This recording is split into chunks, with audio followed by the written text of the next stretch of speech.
சத்தியத்தின் தேவன் உங்களோடு கூட இருக்கிறார். உங்கள் துயரத்துக்கு பதிலாக உங்களுக்கு ஆறுதலை கொடுக்கிற தேவன் உங்களோடு கூட இருக்கிறார்.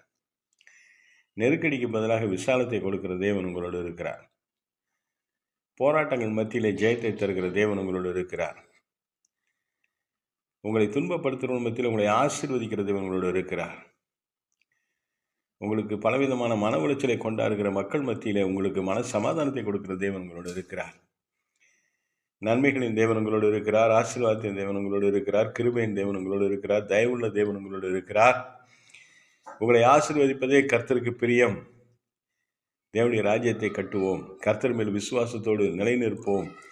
மக்களை நேசிப்போம். மக்களுக்கு ஆத்ம பாரத்தை குறித்து சொல்லுவோம்.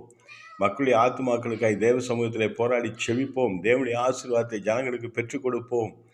தேவனுடைய ராஜ்யத்தை கட்டுகிற உன்னதமான நோக்கத்தை நம்முடைய இருதயத்தில் வைத்து எல்லா ஜனங்களையும் மீட்கும் பொருளாக நம்முடைய வாழ்க்கை அர்ப்பணித்து கர்த்தருடைய நாமத்தை மகிமைப்படுத்துவோம். கர்த்தர் உங்களை ஆசீர்வதிப்பார். அல்லேலூயா.